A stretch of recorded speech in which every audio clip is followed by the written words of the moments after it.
Keep bringing it. While she's doing that, we'll call this meeting to order. I'm gonna read this before we go into all that. Under the provisions of the executive order number 71, some board members are attending the meeting electronically. Before I call the meeting officially to order, I want to take attendance. I'm gonna wait on Jennifer for a second. You ready, Ms. Jennifer? Annette Buchanan, Present. Mike Masters, Here. Chad Fleener, Here. Keith Irvin. Here. Ms. Dellinger, Here. Mr. Meredith, Here, sir. David Hammonds, Here. and Whitney Riddle. Here. Okay. And I also recognize Ms. Kathy Hall from the Johnson City Board of Education and Cindy Luttrell from Greenville City Board of Education. They're present to evaluate the board as part of achieving our Board of Distinction. We'd like to welcome them. And Mr. Riddle, if you would, after a moment of silence, lead us in the pledge, please.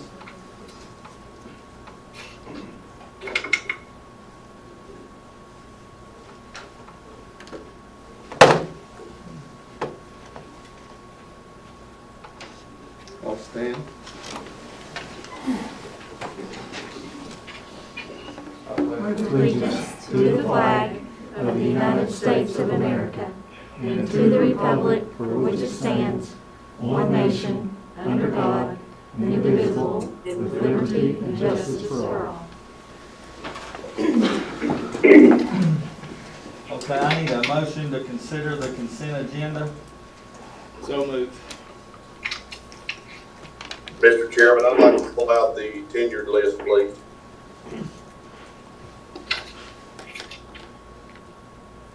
It's not under the consent agenda, is it?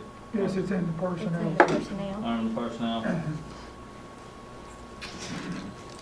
Just have the clerk put it down into as an action item. Okay. Can you add that as an action item, Jennifer? Yes. Okay, I'll second. second. Roll call vote.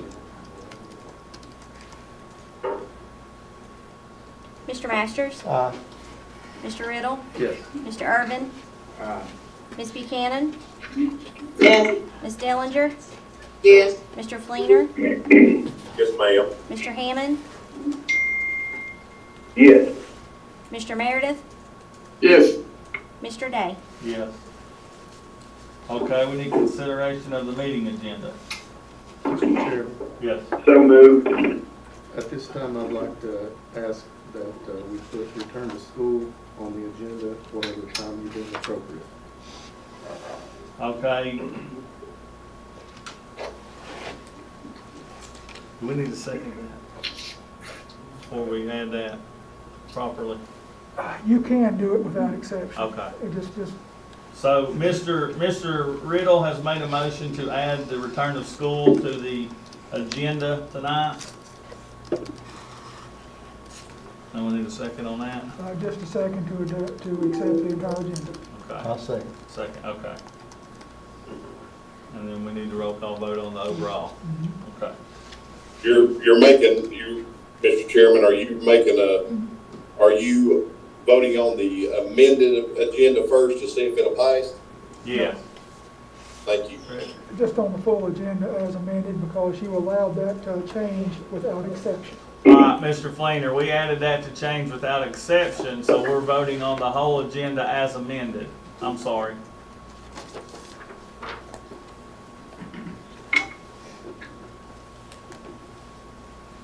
You ready, Mr. Day? Yeah, please. Mr. Masters? Aye. Mr. Riddle? Yes. Mr. Irvin? Ms. Buchanan? No. Ms. Dellinger? No. Mr. Fleener? No, ma'am. Mr. Hammond? No. Mr. Meredith? No. Mr. Day? I guess I'll go no. So 6 no's. Yes, Right, correct. then you'll need to entertain a motion to adopt the agenda as presented. All right, now I need a motion to adopt the agenda as presented. So moved. Roll call vote on that. Do you have a second? We need a second, Please. please. We need a second to accept this. I'll second that, Mr. Chairman. Okay, all right, roll call vote. Mr. Masters? No. Mr. Riddle? No. Mr. Irvin? No. Ms. Buchanan? Yes. Ms. Dellinger? Yes. Mr. Fleener? Yes, ma'am. Mr. Hammond? Yes. Mr. Meredith? Yes. Mr. Day? Yes. Carried. Do we have an agenda? Yeah. Okay. Director's report. Mr. Chairman, ordinarily, I would introduce one of our 4 student board members tonight. Crockett Senior Jacob Jenkins was to have been here. Boom. I'm sorry. You're right, it's a Boone Senior. I keep doing that now. I'm sorry, I'll have to apologize to Jacob.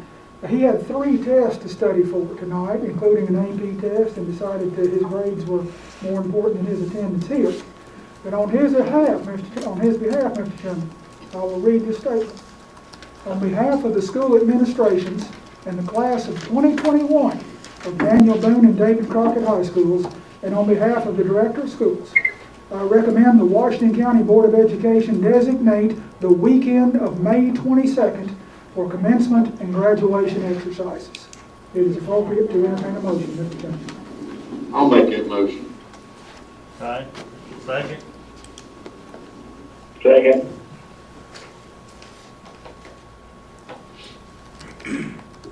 Roll call vote. I got a question. Do we need to put 2 dates, I mean, are we gonna have it inside, outside, or is that something we need to discuss? I'm going to ask you to leave that to the principals because we know we can't use the mini dome. Correct. And we're going to have to be so flexible right up to the point of time.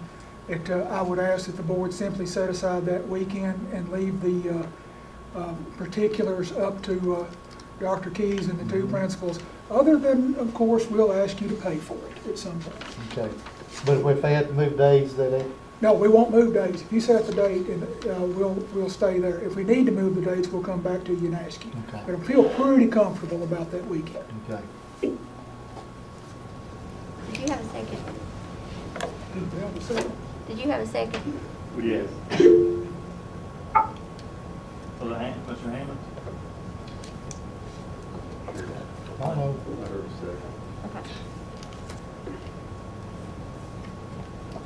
Yeah, it was there. Okay. Mr. Day, Yes, ma'am. what was the dates? The weekend of the 22nd, giving the schools the flexibility to use Friday night and Saturday if they need to. Okay, thank you. Okay. Roll call vote on that. Jennifer? Mr. Masters? Aye. Mr. Riddle? Yes. Mr. Irvin? Ms. Buchanan? Yes. Ms. Dellinger? Yes. Mr. Fleener? Yes, ma'am. Mr. Hammond? Yeah. Mr. Meredith? Yes. Mr. Day? Yes. Carries. Okay, moving on. As noted during the January 4th retreat, the Professional Educator Collaborative Conference Election, or PECA, has taken place. There is a document in BOE Connect describing the outcome. I believe you've seen it once. As provided by law, it is not necessary that the board endorse or approve the outcome. Rather, it is only necessary for the board to receive it. Mr. Chairman, a motion is in order to receive the PECA report. Okay. We have a motion to receive the PECA report. So moved. A second. Second. Mr. Riddle. Motion by Mr. Roll call vote. Mr. Masters? Aye. Mr. Riddle? Yes. Mr. Irvin? Ms. Buchanan? Yes. Ms. Dellinger? Yes. Mr. Fleener? Yes, ma'am. Mr. Hammond? Yes. Mr. Meredith? Yes. Mr. Day? Yes. Moving on, per state law and as provided in Board of Education Policy 1.901, the board must name a team to review any charter school applications the system might receive and you must do so in January of each year. Now, as required in policy, I recommended last month Dr. Ashley Keys and Dr. Jared Adams. It now falls to the board to name community members and a board member to serve on the Charter Schools Review Team. And I will pause. Oh, by the way, the board must further designate a chairman of this team. And I'll pause, Mr. Chairman, and let you conduct that business. We have, I assume, asked Susan Karen, John Verbal, and Annette Buchanan. I don't think anybody talked to Annette, but the other two are fine. Ms. Buchanan, Yes, sir. we was asking you to be the chair of that. Are you okay with that? That's fine. Okay, And it'll need to be a vote. okay. So can we get a roll call vote on that? Do you have a motion in a second? To add, oh, I guess we didn't, sorry. Okay, so we need a motion for the charter. Wait a second. Okay, yeah, we got it. Okay. Mr. Masters and Mr. Right, Riddle. ready?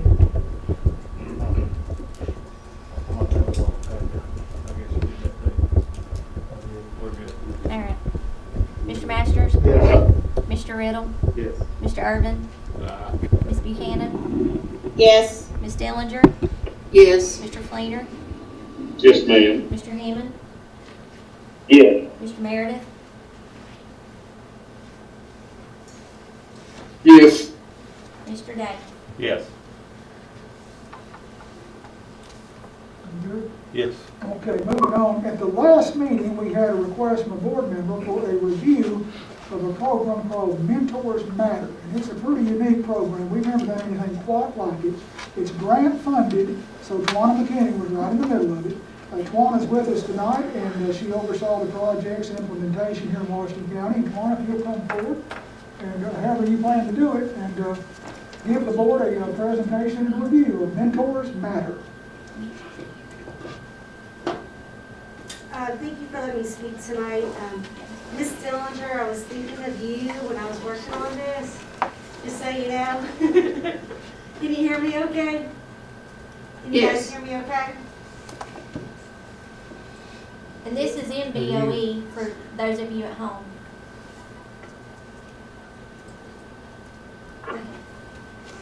All right, so go ahead and get started. The Tennessee Department of Education awarded us the grant to participate in the Mentors Matter Training Initiative. And this was a very unique program because it is actually a research study that we are a part of. And it was through the Institute for Education of Sciences, participating mentors and coordinators, which was Melinda Carr and Alexanne Smith. They were our coordinators for this program. Were compensated for their time dedicated to the study. So all the mentors, which was our Washington County teachers and our coordinators. The training included 2 webinars, 2 training sessions, 2 practice observation cycles. Now we were awarded this before all the pandemic happened, but we were able to make all the adjustment and changes that are necessary to make sure the research was able to follow through and continue.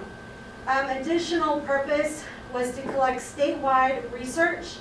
The mentors were asked to submit a 10-minute audio recording of a post-observation conference with their teacher candidate. Some of you guys may call them the student teacher, and also completed surveys to help with that data collection. So the following are examples of what you would have seen if you were in the middle of this process. So I thought I'd bring it to you. So here you have them gathering evidence guide during the observations, examples of feedback, and coaching conversations as well as reflections. Now, the slides that you see here are generated from the Department of Education that was used in the training sessions and then implemented into the study.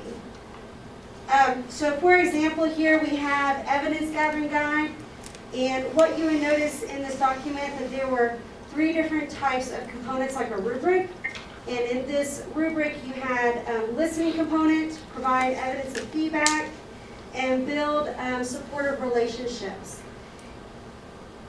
The teacher would observe the student, the mentor would observe the student teacher while they were teaching, and they would also gather evidence of what they were seeing during the lesson and the engagement of the student teacher with the students. When they were in their feedback session, they would look at 3 different components. The first one that the mentor would do would be their perspective of the lesson. You know, I think the students really enjoyed your lesson. Your PowerPoint presentation was excellent, and so forth. Then they would talk about data, what they actually saw. And the data had to be not biased. It had to be, this is what exactly I saw. For example, you asked 3 questions within the first 5 minutes of your lesson. When you asked a question, you waited 5, 7, 8 seconds before you called on a student, and so forth. So they would collect data. Then in reflection, the mentor teacher and the student teacher would have a conversation about the perspective and data. So what would you do differently tomorrow in the next lesson? How might you remember to do this? And so this is a way of having a very structured, organized conversation between the mentor and the student teacher. Coaching conversation pitfalls.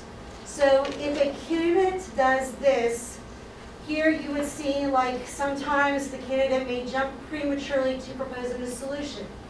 In this research, they would say you may want to guide your student teacher to focus on gathering more evidence before jumping into a solution.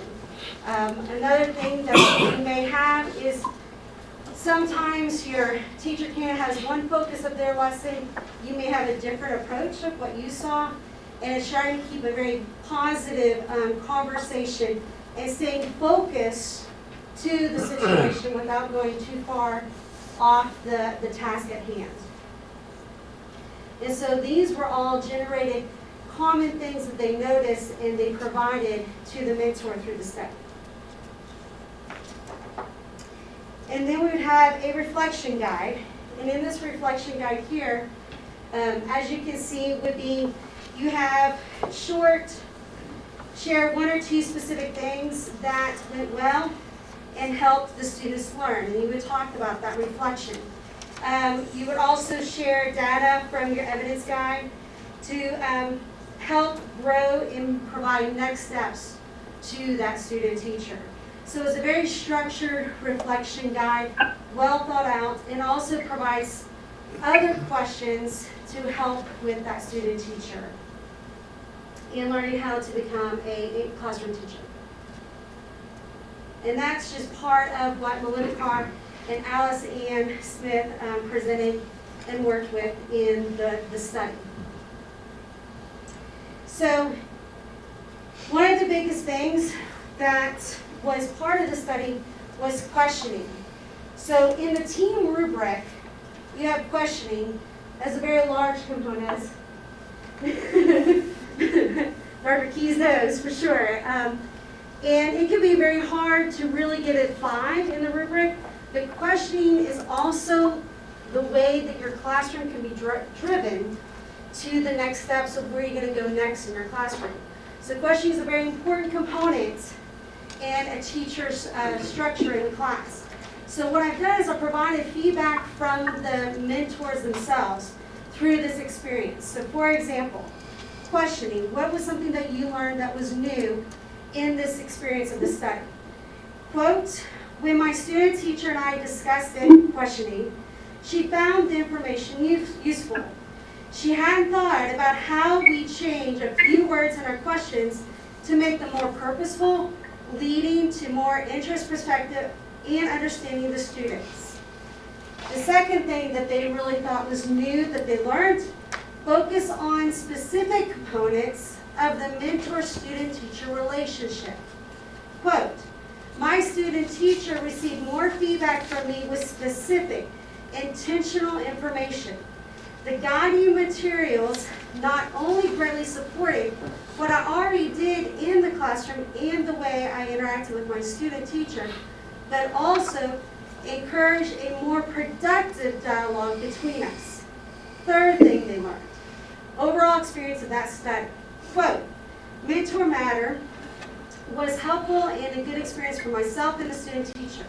Quote, this program wasn't only beneficial to the student teacher, it quite possibly helped me more than it did him. I would recommend it for anyone who's student teaching. Definitely worth the time. More feedback that I asked from the mentors. They believed that it provided them a way of doing new strategies, expect changes for new teachers, and comprehend the rigorous needs of questioning strategies to benefit students and make them truly accountable for their learning. Another thing that my student teacher and I found useful is actually planning a list of questions for the lesson before the lesson. Such a simple thing, but we can tweak those questions as we need to. So as you can see, and if you wanted to read the other quotes, they truly felt a positive experience with this research.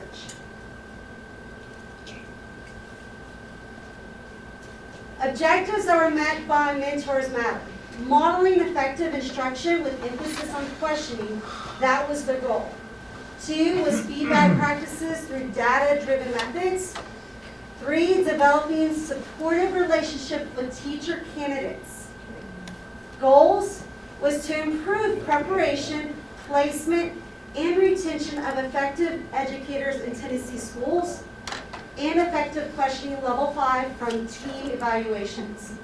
So questioning was their focus in the study, the relationship that was very on target, not trying to get lost in the weeds, as you would say, but really stay focused in that professional dialogue with the student teacher and the mentor.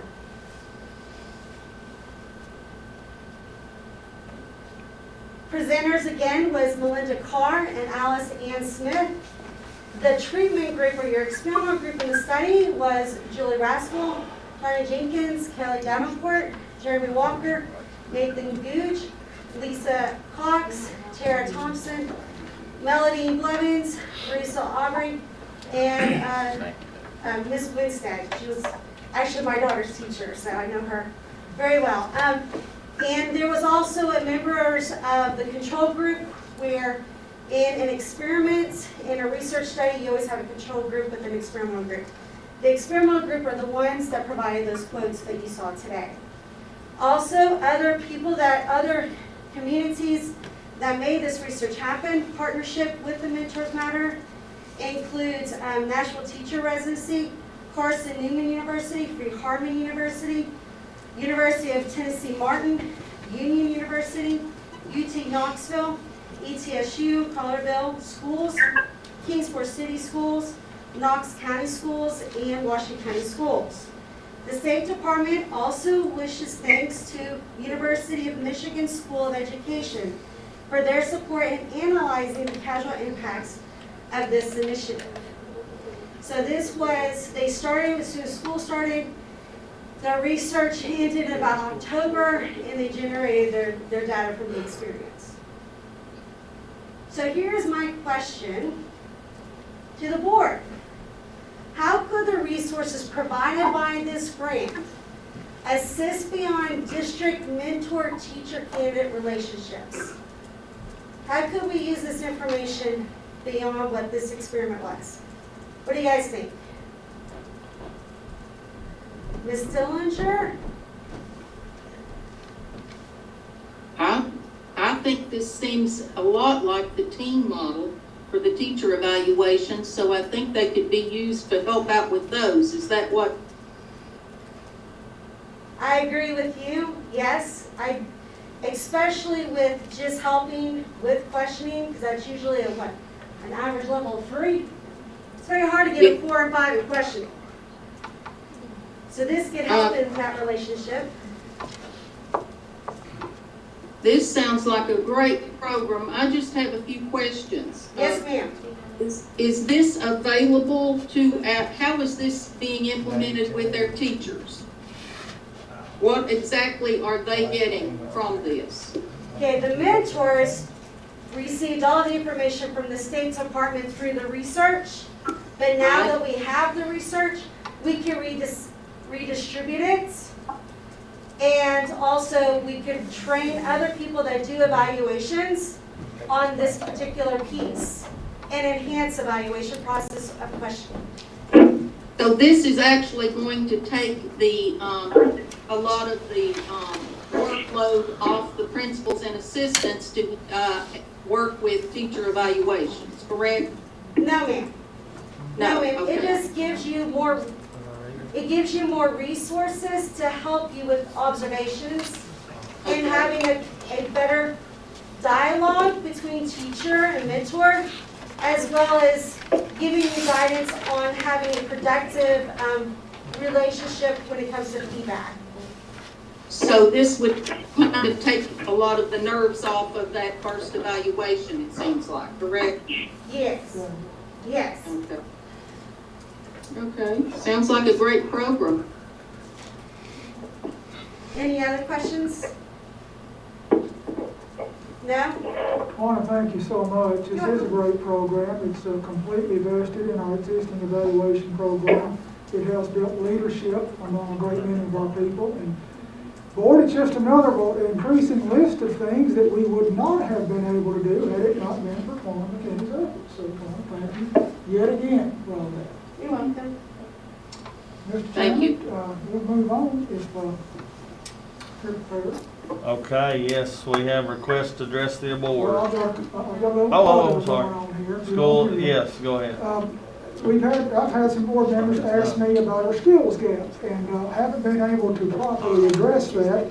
We are getting a little data in now, in the course test, some ACT data. The plan is to have some curriculum supervisors in front of you, the board, at your February meeting to talk about how we are defining the skills gap so far in Washington County. Secondly, budget time, believe it or not, is upon us. Board members, if you have individual items that you'd like to see put in the budget for next year, please reach out to me, reach out to Brad, or preferably reach out to both of us. But he and I speak pretty much 7 days a week this time of year. We are starting to put it together, so do reach out to us. I now have a request. Board, you months ago allowed career technical students to come in small groups. Sometimes later, you allowed science students, laboratory students, to come in small groups. I have a request from a very select group of teachers, mostly high school, the performing art teachers, the vocal music, instrumental music, and drama teachers would like to have the same accommodation that the career technical teachers have and the science teachers have. And this would be just small groups to come in and have some hands-on, in-person activities. Like I said, mostly at the high school, but also in the middle schools. And if any board member would see fit to make that motion, Mr. Chairman, I'll pause to see if that happens. Okay. So moved, Mr. Chairman. Sorry. I'm sorry, Mary Beth. So moved. I want to make that motion. I'll second it then. Okay, thanks. Gosh, Keith. she needs to be here. Alright. Any other discussion? If not, we'll roll call vote. Mr. Masters? Yes. Mr. Riddle? Yes. Mr. Irvin? Yes. Ms. Buchanan? Yes. Ms. Dillinger? Yes. Mr. Fleener? Yes, ma'am. Mr. Hammond? Yes. Mr. Meredith? Yes. Mr. Day? Yes. So thank you. I did skip something. The school system savings report, at the board's request, we analyzed some budget savings, and by we, I mean Brad, looked at some appropriations that were being underutilized because of virtual attendance. A report of this analysis was sent to you a couple of days ago, so you have a preview. It's in BOE Connect right now, and I will now ask CFO Brad Hale to come forward or stand up, however you want to do it, and lead us through the savings report.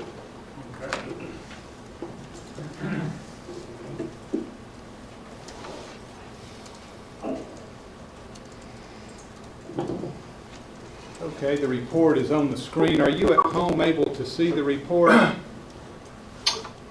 Or have you accessed it?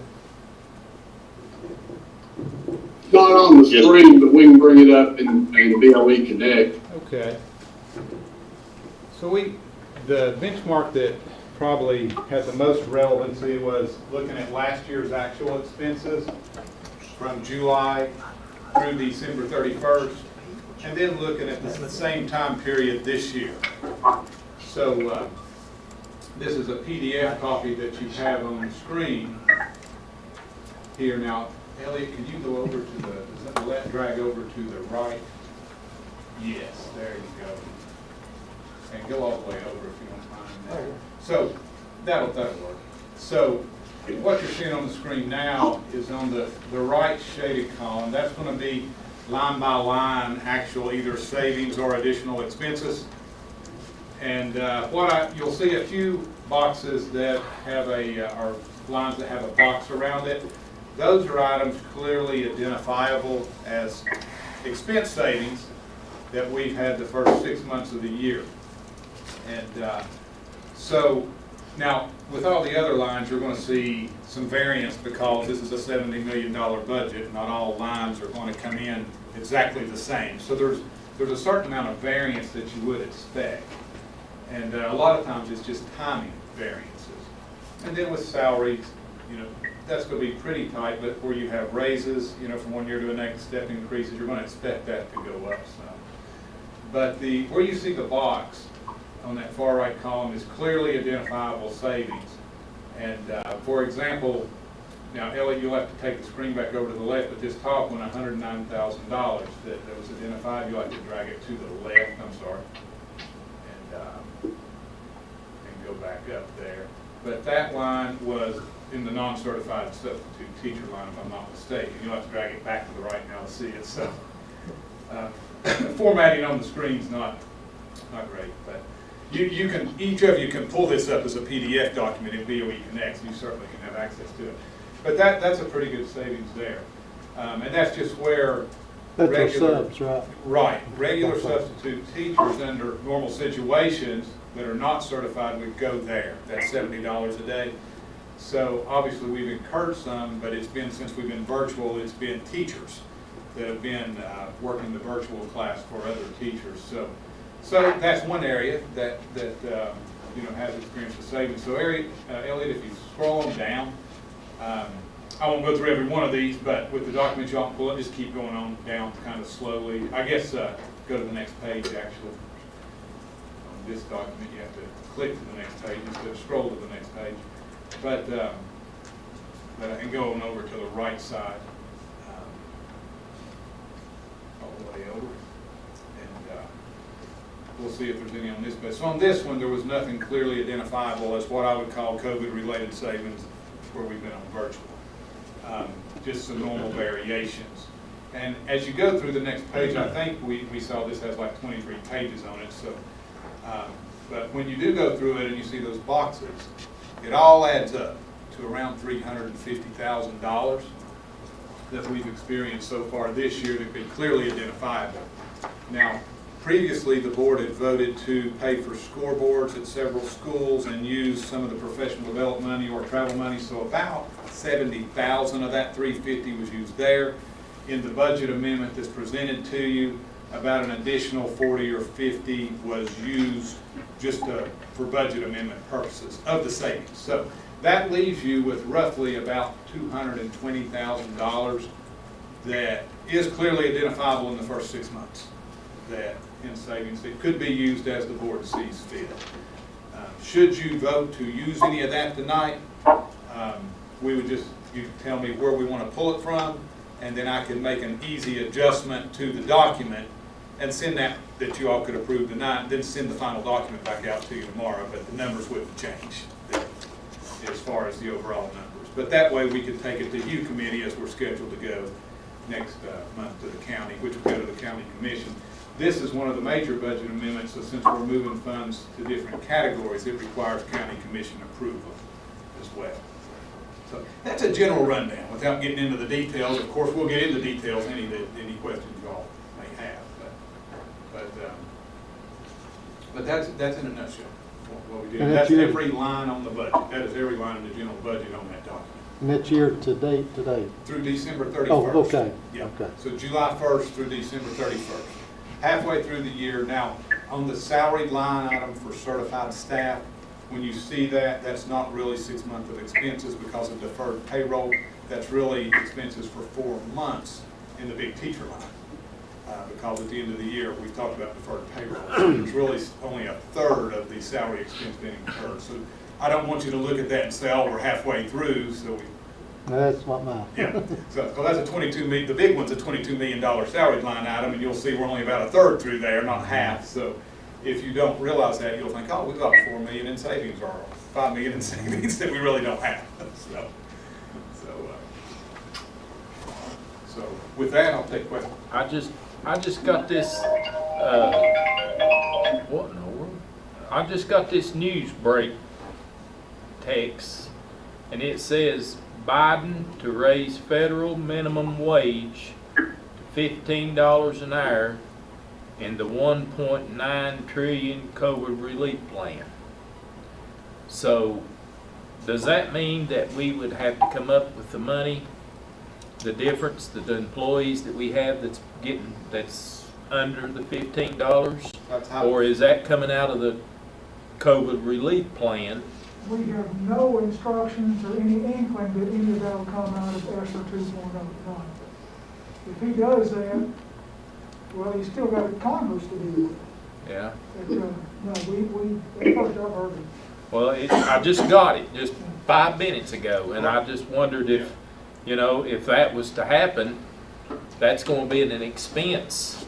That would be a massive expense if that really comes to fruition, and we'd have to see what type of assistance is given by the government at that time, if that was to come to fruition. That is certainly hypothetical right now. I mean, it would probably be money that would be coming to the school systems on the COVID relief fund, but would it be something that would have to be kept up? Yeah, it'd be. So that would be a budget issue that we'd have to, I don't think there's enough money in ESSER 2.0 to cover that, just for Washington County. No, it'd have to be another part of money. well, it'd be And it falls completely outside of what Congress said we're supposed to do with that money. well, I just read it. I mean, I just got it, so I don't know, but I'm just curious to, We'll have to keep our eye on that one. yeah. That'll be his proposal that he'll want to do. We'll have to see, how it goes through Congress. We'll have to see what the final language would be, Well, he's got what he wants, so, I mean, Hey, Mr. Hale, I've got a question. Yes. On the first page of the schedule, it's not boxed, it's probably just a timing issue, but we've got other contracted services that are down $233,000 for the first 6 months. Yep. Anything in that contracted area that maybe we're not having to do because we're out of the facilities? That's simply timing of the funds from last year on the university school payment. That's where the university school is paid on their revenue sharing each month. And there was just a timing issue last year when that was sent out. So it officially makes it $233,000 less this year, but it will not be. That will actually increase in expense by the end of the year because their funding percentage increase. Thank you.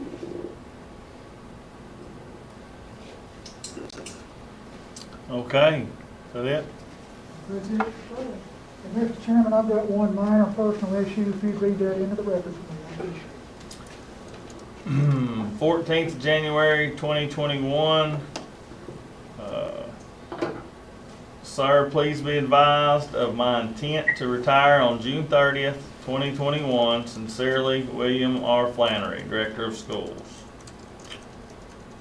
So, thank you. All right.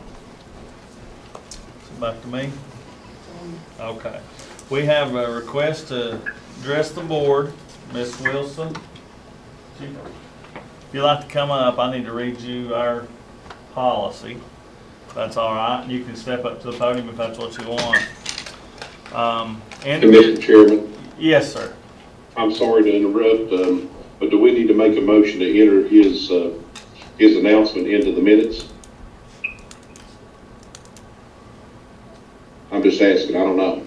I don't know that it's necessary, I think it's okay, Okay, never mind, thank you. I'm gonna blow my mind away. yeah. Gotcha. Hey, you're gonna really like it or not, right? Okay.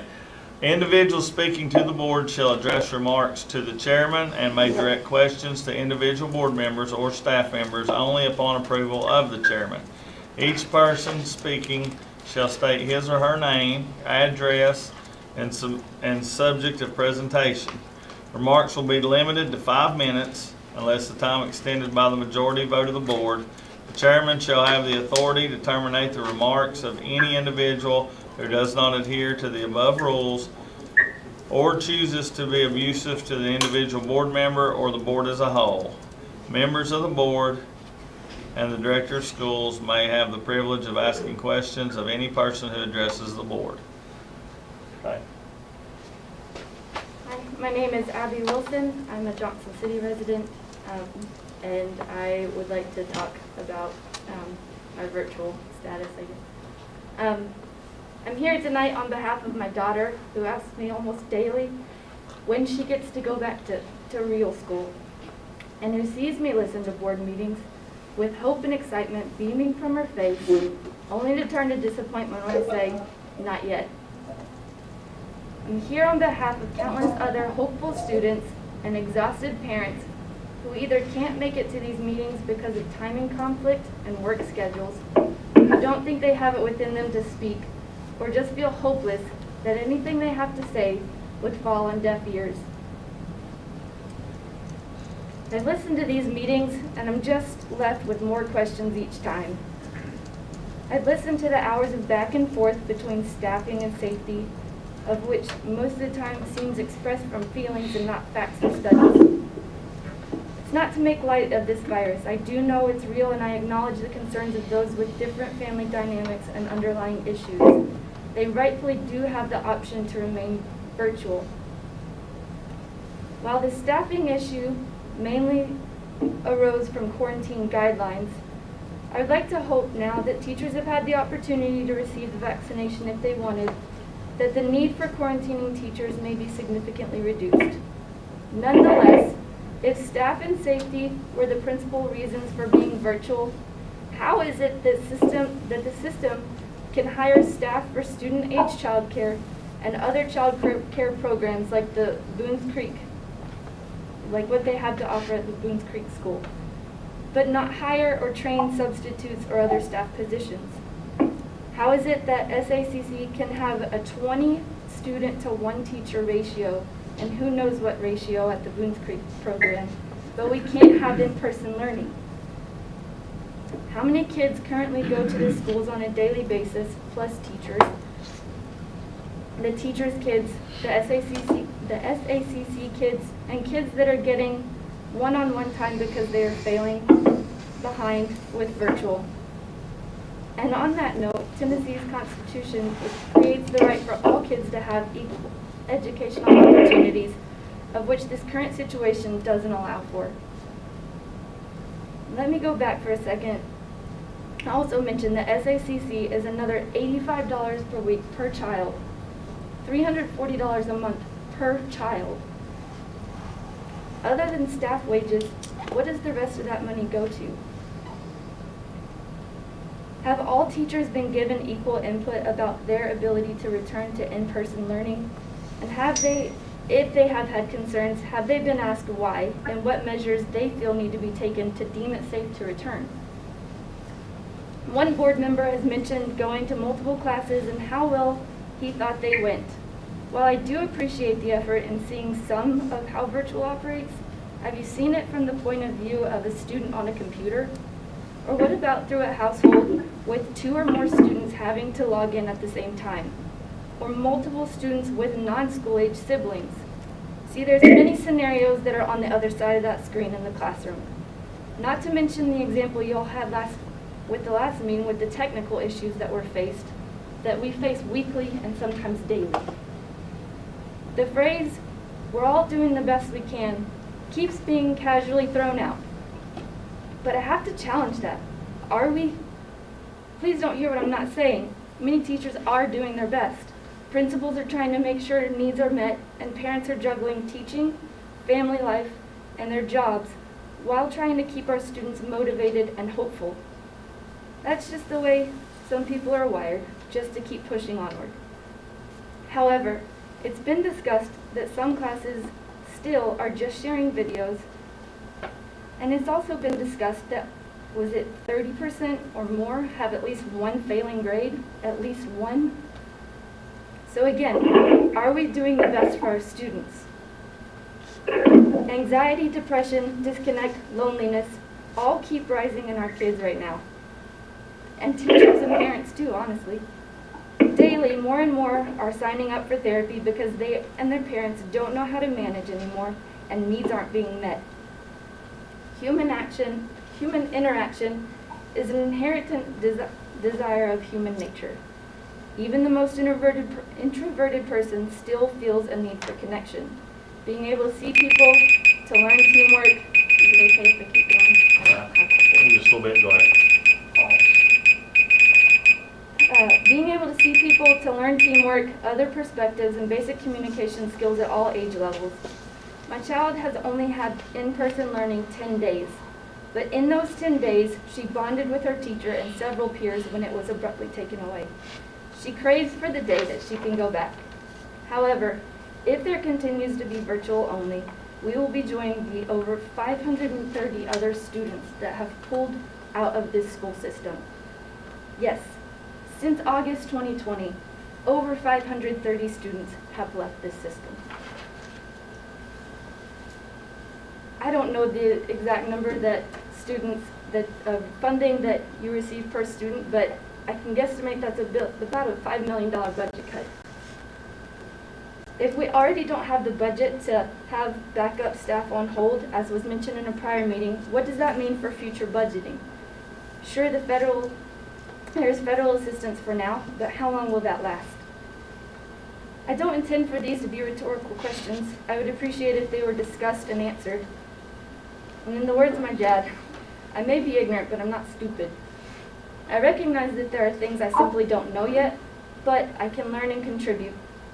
I may not know how teachers' contracts and hiring works, but I do know that a drop in students means a drop in funding, and teachers will be out of jobs. Without proper dialogue, we parents are only left to assume some things. But if we're in this together, we need answers. And lastly, as you hopefully consider these questions and consider going back to in-person learning, I would like to refer to the Boardsmanship Code of Conduct with the following points. I will at all times think in terms of children first, always determining how my actions and decisions will affect the education and training of children. I will seek to provide equal educational opportunities for all children regardless of ability, race, color, sex, creed, or location of residence. I will represent at all times the entire school community and refuse to represent special interests or partisan politics. I will endeavor to keep the community informed about the progress and needs of the schools. I will represent the board and the school district to the public in such a way as to promote both interest and support. And I will educate myself about duties and responsibilities in current educational issues by individual study and through participation in programs providing needed information. I will continually advocate for the goals of the school district, and I will vote and act impartially for the good of the school district. I will avoid conflicts of interest, and I will refrain from using my position on the board for personal partisan gain. I will attend all board meetings and become informed concerning the issues to be considered at those meetings. It's not my intention to imply that any board members are going against those principles. I'm not here to judge motives, just simply a reminder as you just go into discussion in the next couple of weeks about going back to in-person learning. Thank you very much. Thank you. And if anybody would like those questions for review when it comes up, I have a page. Thank you. I'd like to make a comment. Go ahead, Ms. Dillinger. If I could. Okay, one of the things that I'm finding out, and I appreciate Ms. Wilson's comments, but I think one of the things we need to think about with some of this money that we might be getting, excess money or money that we might be getting from the state after next week, we need to really think about making a commitment to putting more staff in our schools, like more instructional assistants, more people that can help out. That's one of the biggest problems, because principals can't staff a lot when employees are quarantined. They need more people there, and also they can be used to help with their at-risk students. I think this would help get our kids back a lot quicker, so. Okay, thank you. Please, I got a question. Yes. Dr. Frank, or somebody, can you tell us how many of our employees have been vaccinated already? No, sir. There's no way for us to know that, and I'm not sure it's illegal for me to Okay. ask. I was just curious. I mean, I can say, we see a lot of it on social media, and I know a bunch of us. I do have it. too. I will Now- say proudly, I'm one of them. I was just curious if we had a number of employees. No, we're not privy to that information. That's what I thought. Where is, I'm excited about you, Tom, I know that. No complications for you, side effects or nothing? So long to it, just like flu shot. Where's the 500 and some kids gone to? I'll address that. Over 90% of Tennessee's public school systems have lost students since last March during this time of the pandemic. A handful have increased, most have lost. Are they homeschooled? You gotta figure, and our guess is, and I'm getting this from Jim Murphy because he watches this every day, that most of our losses are through homeschool, and the principals think the same thing. As far as losing money, we're not. Our budget has actually increased.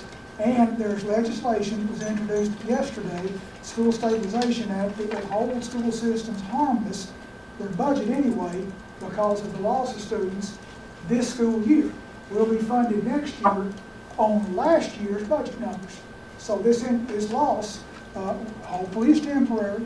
And people are putting their kids in private schools and doing homeschool.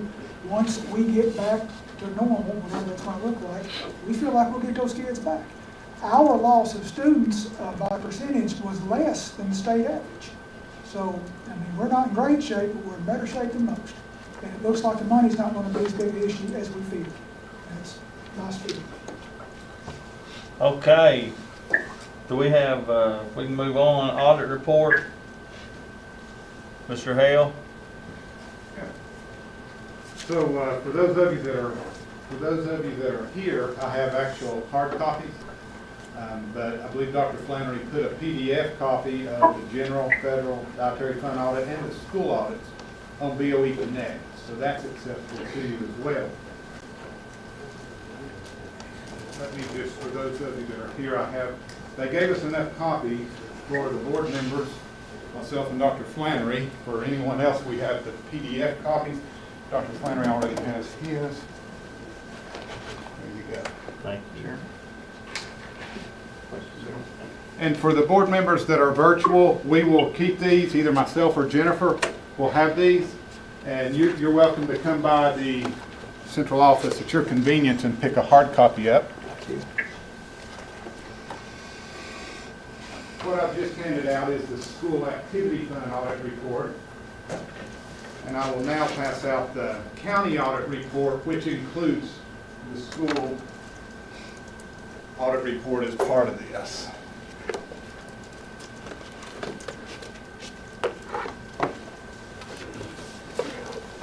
There will be a test after this is over. Okay.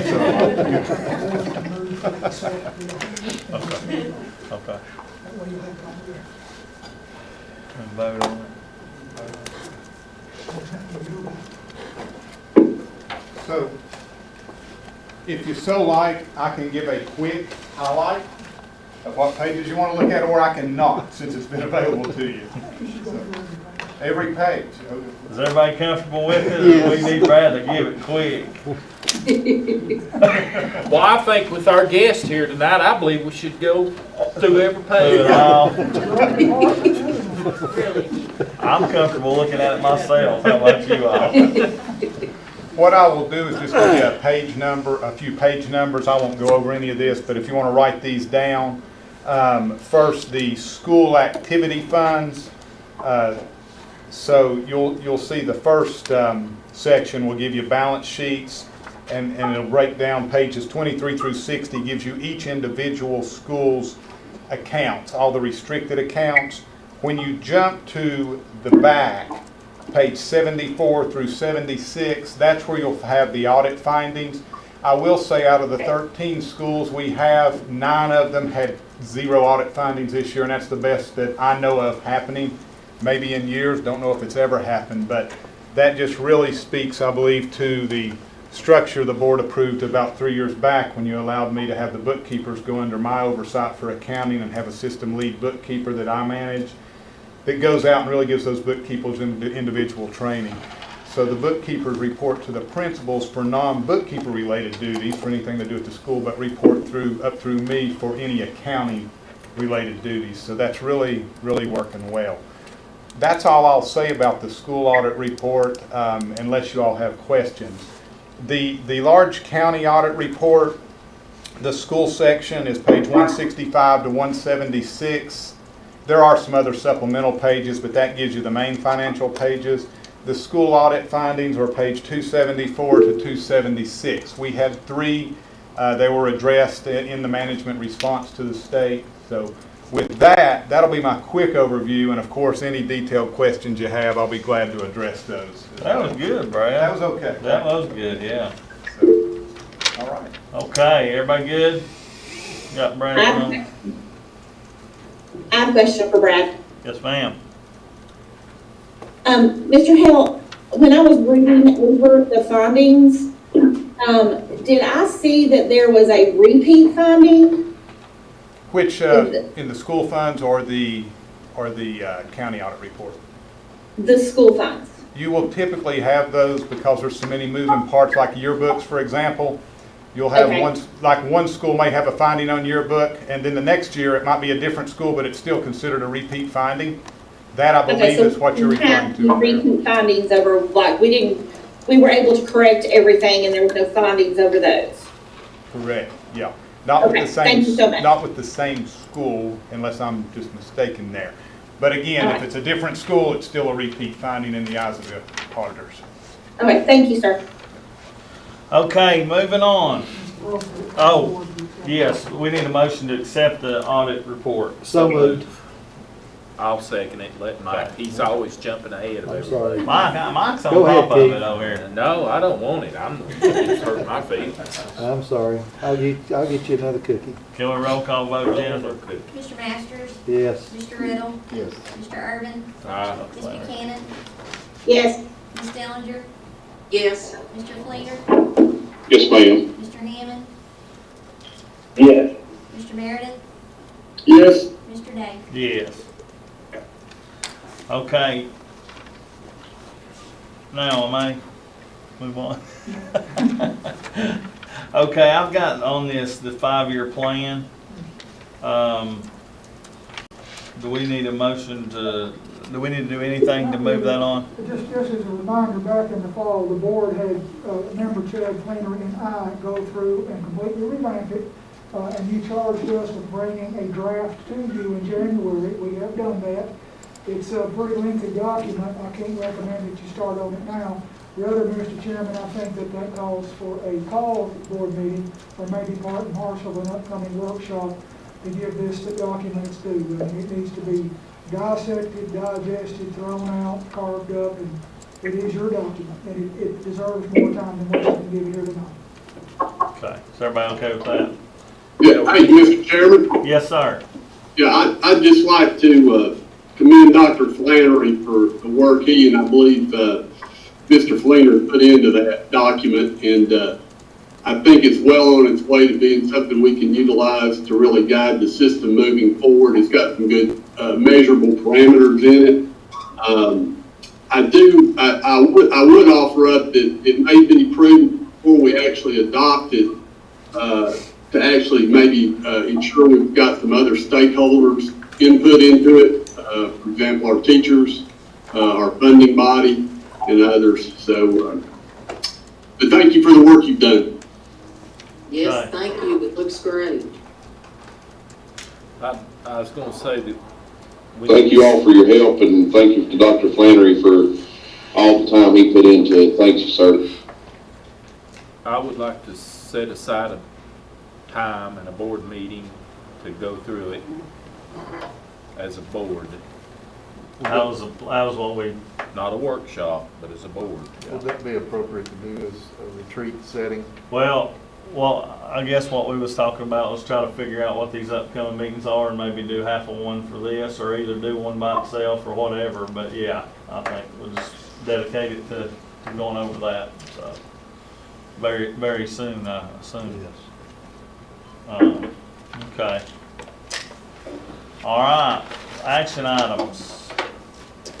Mr. Chairman, Yes, sir. 5 minutes. 5 minutes. We'll take a 5-minute recess. Gotta give Mr. Irvin a little love every now and then. He gave a cookie. Get him a cookie.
Action items.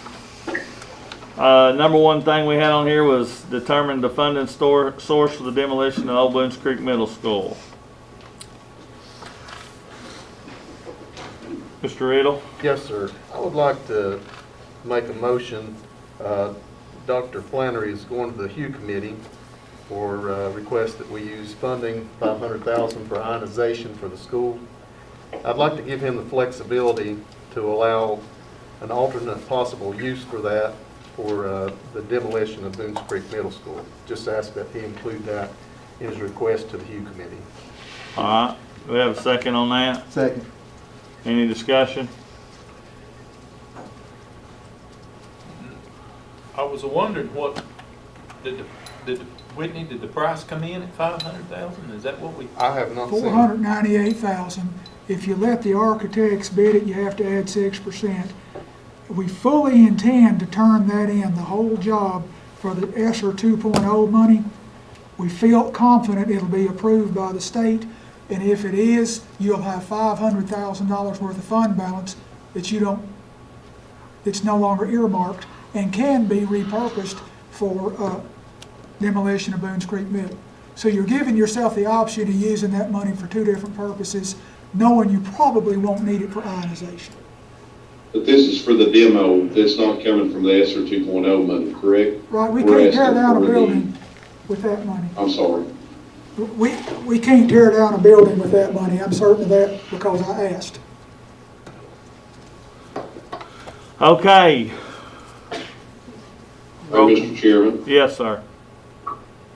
so we're asking for the county commission to fund the demo cost at Boones Creek School. Is that the way the motion is? We're asking the county commission to allow you the use, or allow you to take $500,000 of your fund balance and put it over into a usable appropriation line, with the flexibility to use it in one of two options.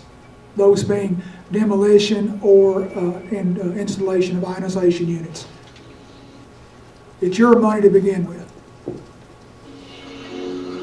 You copy that, Mr. Fleener? So we're saying that we're going to take it out of fund balance. The way I thought Mr. Riddle's motion is to ask for the money from the county commission, not from our fund balance. Is that not the way the motion is? No, we're asking for Hugh Committee to let us move that $500,000 around in the fund balance, to move it to a different line. And we're just I thought asking. the demo for Boones Creek School is less than that. We have released it.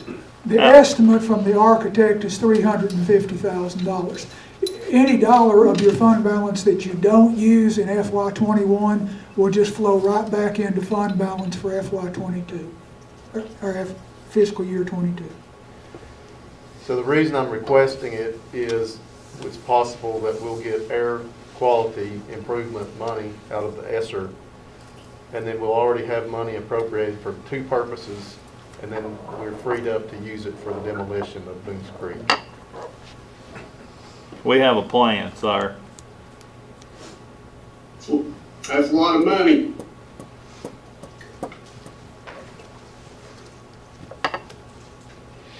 Okay, let's vote.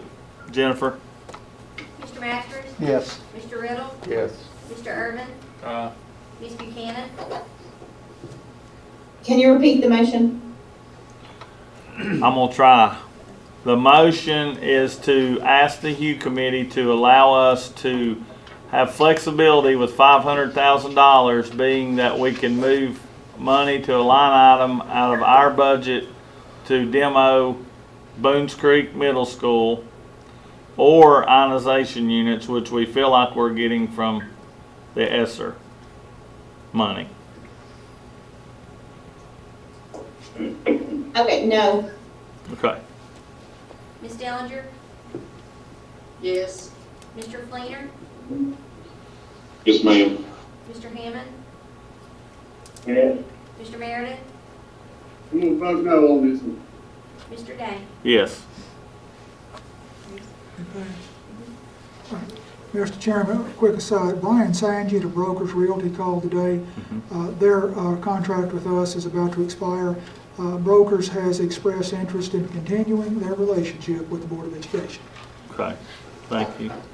Now, next on this is to release bids for demolition. We don't need to discuss that, correct, at this time? They should be on the street today or Okay. tomorrow. Just so everybody knows, they are releasing to get bids on that Boones Creek project, so we'll have those back at a later time. All right, next item needs action. Allow Beeson Lesson Street and Thomas Litton to draw bid specifications for ionization units. What about the power and water? Well, we don't, we're good, we're good. Does anybody want to put that into a motion? I'll put that in the form of a motion.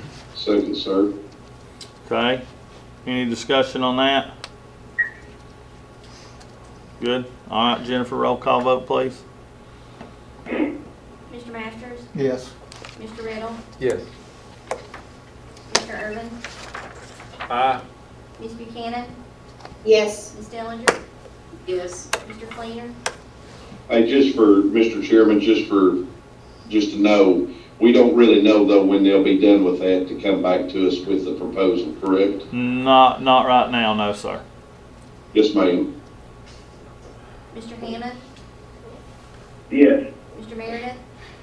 Yes. Mr. Day? Yes. Okay, next we have determining funding source for bleacher replacements. Mr. Masters. Dr. Finer, do you know how to fund these yet? Or how we can fund the bleachers? Well, Mr. Hale noted a few minutes ago that you've got a couple of $100,000 in savings from gasoline, diesel, water bill, and maybe the light bill. Knowing that, I'd like to make a motion, we go ahead and complete the bleachers for Danny Boone, David Crockett, and Gray with the lesser of the bid that we've received and use our savings money to pay for it. Did you all hear that? What Dr. Flannery said? Actually, let me just get a second. I'll second. I Okay, have a question. now we got a second. All right, Mr. Riddle. So, you may want to amend that. Hussey is higher on one bid by about $3,000. So I would like to amend that. We go with Hussey on all three bleachers. Yeah. I think, I talked to Mr. Patrick about it, and we've got Hussey bleachers in the system, and he's very comfortable with them, with the structure of them, with the parts availability and the service and all. So I would like to amend that we go with Hussey on all three sets of bleachers. I have a question. Have we officially bid that out yet? They're all Yes. contracted prices. Okay. Oh, all right, we need a second on that amendment. Second. Okay. All right. Did you all online hear that? What is the total for all three? I'm trying to find it. Bust up $200,000. Approximately $200,000. I hadn't added it up. Does that help? Thank you, Jim. And we are talking about the basket, we are talking about the gymnasium bleachers, we're not talking about Yes. football. Yeah. Right. Yeah. All the high school, the indoor bleachers for the two high schools and Gray. We want to do them all. Well, I had spoke to Denny and Josh, and they had sent me pictures of the bleachers. I mean, I've seen the gray ones, I know they need to be replaced, the other ones won't even work, so they don't even have bleachers to be able to pull in and out. That's right. Okay. So yes, sir. Do I need to, I just thought, do I need to add to that motion on backs and electrics? Because that was an option. I think we probably ought to let him just restate the motion clearly on exactly what we're getting. Does that work? Then you say.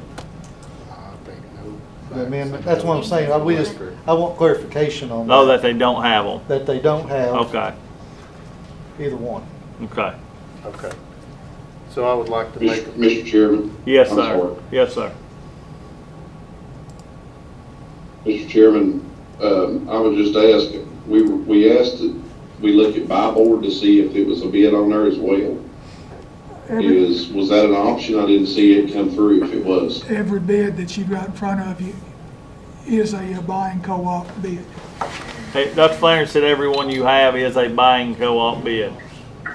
Yeah, but there was, we didn't look, we asked to be looked at by board to see if it was any cheaper on by board. Did we not follow through with that, is what I'm asking. We did, I think, I didn't do it. I know that they looked at buy board, and I think that there's a new name for buy board, and that's what you've got in front of you. Dr. Flannery says that he feels like that he knows for sure we did look at buy board, but buy board has a new name and you have it in front of you, but he doesn't know what it is. He didn't do it. Well, we just had 2 bids, and that's the reason why we wanted to look at the alternate, buy and co-op, which was buy board, because the other one didn't come from buy board, but that's what I didn't know, if it wasn't available or what was, what if we could try to get a 3rd bid. That's what I'm asking.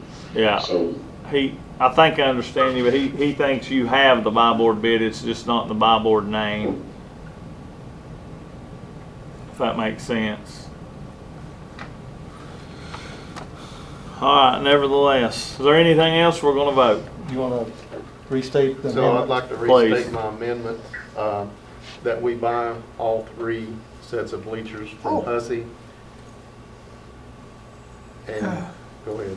Go ahead. That we buy all 3 sets of bleachers from Hussey in the base model without modifications such as the power and the seat backs. Just the base models of the bleachers only, and that includes installation and removal, demolition of the old. All right. Okay, I have a question. Yes. So, right now, do we have the ones that are power? We used to, at the high schools, I know. What I was told at the high school, they have them and they continuously tear up. That's the reason why they want to get away from them. I don't think they want them in that. No. That's my opinion, and I have another note here. Dr. Adams is sitting in the comfort of his home watching this, and he notes none of the companies represented by buy board does telescopic bleachers, only Okay. fixed bleachers, so that's not what the schools want. Okay. Did you hear that, Mr. Fleener? yes, sir, thank you. Uh-huh. Okay. So the big difference between the Husky and the lower price one is what? Hussey's actually the lower price on The high school. the high schools, and they're about $3,000 higher on the gray. However, we have Hussey bleachers in the system, and they're very comfortable with their workmanship and quality and parts Okay. availability. Thank you.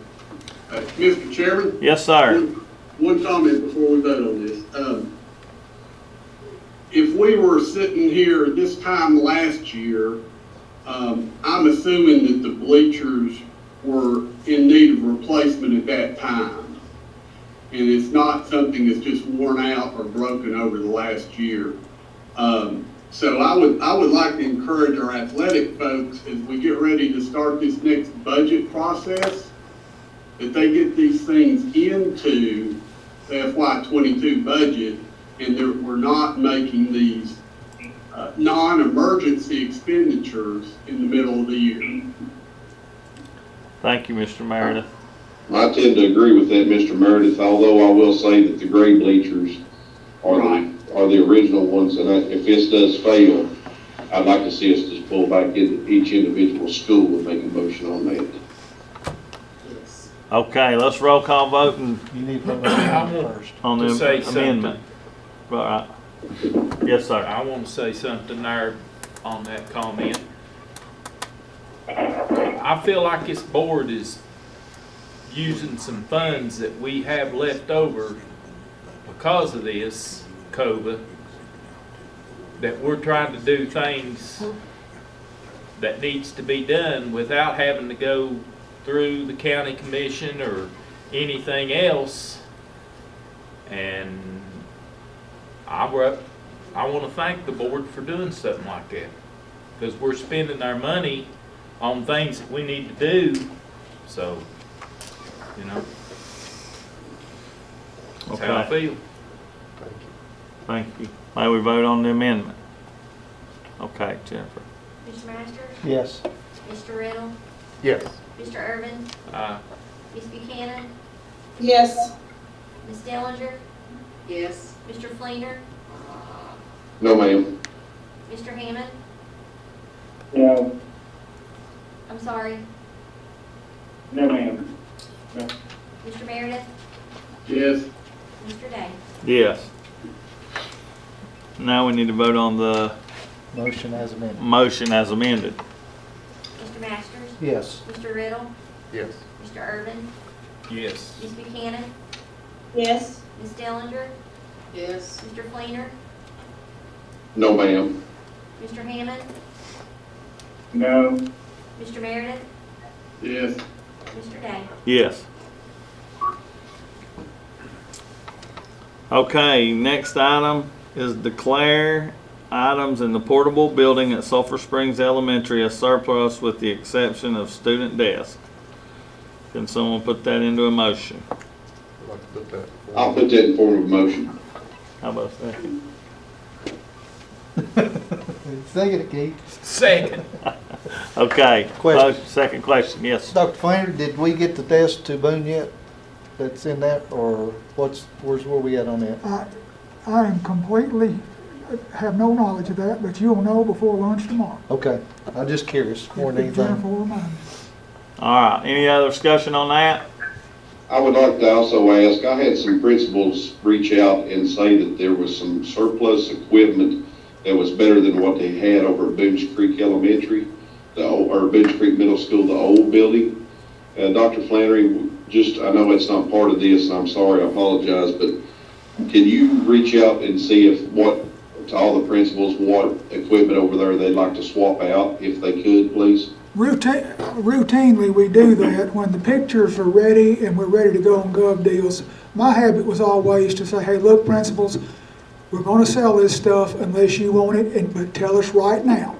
And sometimes I even make it go get it themselves. But yeah, we give them first dibs before the public gets to it. That's our habit. Okay, will you follow through with that here in the next day or two about the Boones Creek Middle School furniture, please? Sure, we know we've got about 100 pretty good tables over there, and you gotta figure that some of those principals will want it. But again, they may have to go get it because maintenance is, COVID's got them understaffed right now. I would be more than happy to help with that problem if they so choose. So And I've got 20 witnesses that you just said that. that'll be just fine. You tell them to call and I'll haul. Okay, anybody else? Roll call vote, Jennifer. Mr. Masters? Yes. Mr. Riddle? Yes. Mr. Irvin? Uh, Ms. Buchanan? Yes. Ms. Dellinger? Yes. Mr. Fleener? Yes, ma'am. Mr. Hammond? Yes. Mr. Meredith? Yes. Mr. Day? Yes. Next action item is TSSAA guidelines for all athletic events. Mr. Masters, I think I'd like has to that. make a motion to move to rescind all previous board actions governing protocol of athletic events in Washington County schools and to immediately adhere to TSSAA guidelines as governed by the Executive Order Number 70 and subsequent orders or guidelines that follow all athletic events held on Washington County school system properties. Second. $5,000 or $6,000 or so. Okay. Any discussion on that?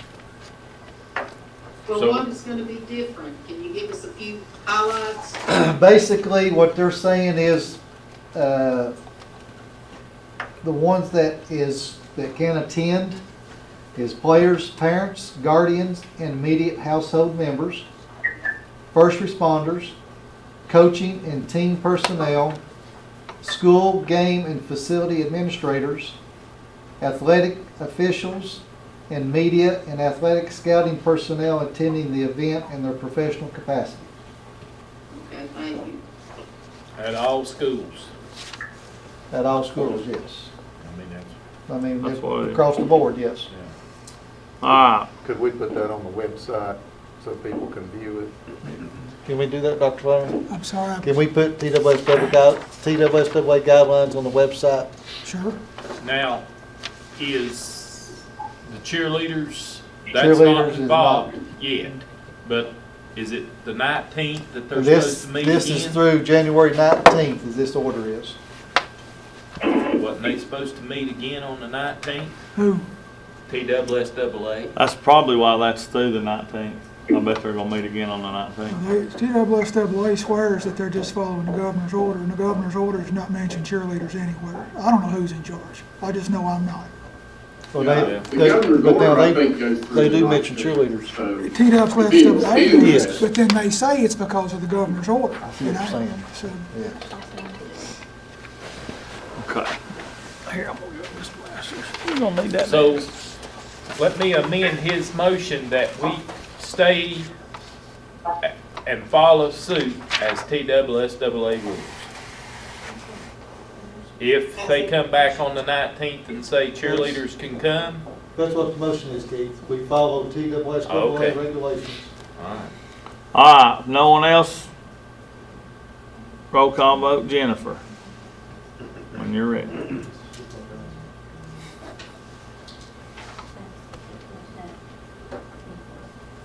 I'm Mr. sorry. Masters? Yes. Mr. Riddle? Yes. Mr. Urban? Ms. Buchanan? Yes. Ms. Dellinger? Yes. Mr. Fleener? Yes, ma'am. Mr. Hammond? Yes. Mr. Meredith? Yes, ma'am. Mr. Day? Yes. Next on the list is funding assistance for athletic departments. I think Mr. Masters has that one. I have I don't know if it's in BOE or not.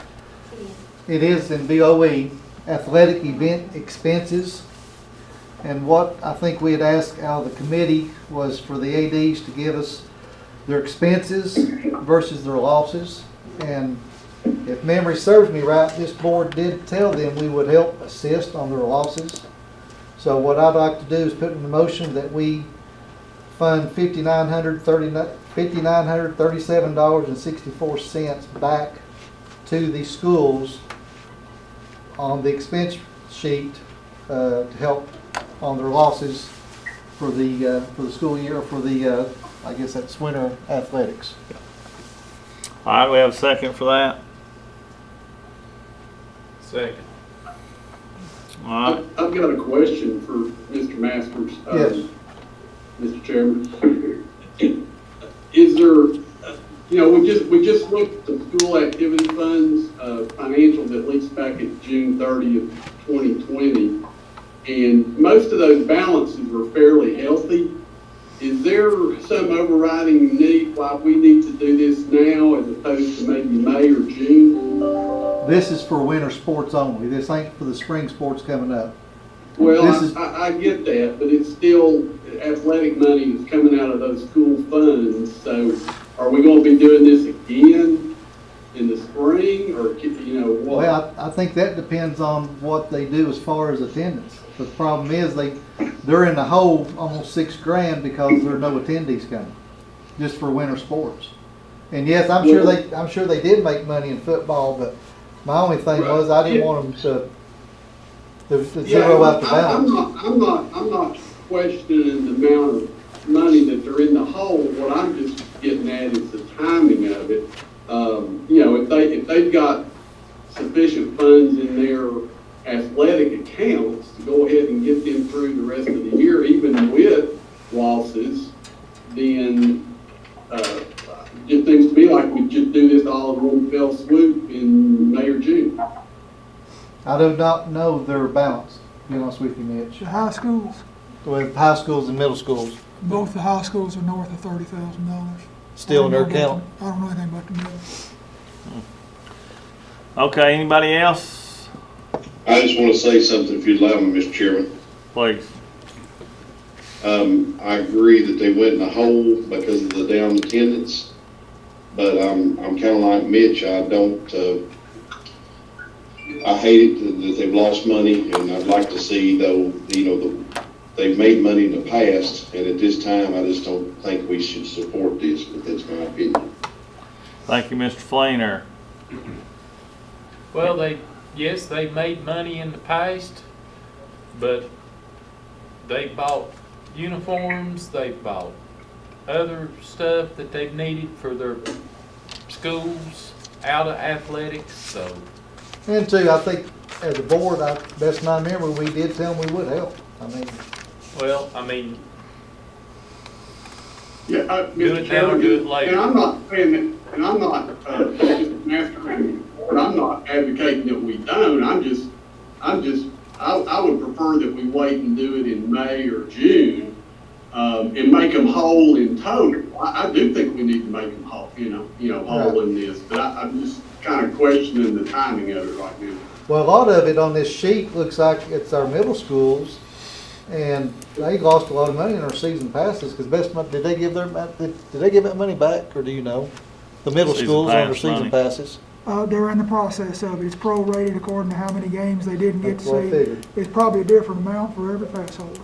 I'm just saying, this is mainly for the middle schools. Of course, I don't want to exclude the high schools, but that's just my thought. Well, maybe Mr. Hale could answer this question. So, how thin are their cash balances, Mr. Hale? When you say there, are you talking about athletics, or what exactly are you talking about? I'm talking about the expenses that we're getting ready to reimburse. Do they have sufficient funds to get them through the rest of the year? I mean, they're tight because they're not getting as much funds this year as they were last year. And the problem is I get that. My question is, what kind of cash balances do they currently have? which accounts are you talking about? We've got a couple hundred accounts in the schools, so. Well, we're which going to have to ones? identify the one Mr. Masters is wanting to reimburse. I've got a request for athletics, so there's a number of athletics accounts. I mean, in all the athletics accounts, Boone has around 30,000, but there's maybe 10,000 in outstanding invoices. Right now, Crockett's got a little over 30, but there's outstanding invoices. The problem is they're not getting the revenue that they were last year, so they're not going to replenish that, and they'll have virtually very little reserve to carry forward to next year compared to normal. So, But that was my point. My thought is that we reimburse them in May or June to get their reserves to where they need to be. okay, Not at yeah, this either point way. in time. This request, or if you do it now or in the future, or at the end of the year, I do have right now still funds available in one of the variable lines that is for schools for things like this. So should you choose to do it now, or if you choose to wait, we should have funds on this level to do. I mean, 5,000 or 6,000 is a lot different than 50,000. So Okay. Well, Miss Buchanan. It keeps saying she raised her hand. I'm trying. No, I seen it. So, Mr. Chairman, I guess a comment. We are getting ready to go into budget season, and we know that we're going to have to put some money into athletics. And if they've got a healthy enough budget to get them through the rest of the year, I think we need to address this during budget time. Okay, let's vote and vote your heart. Thank you.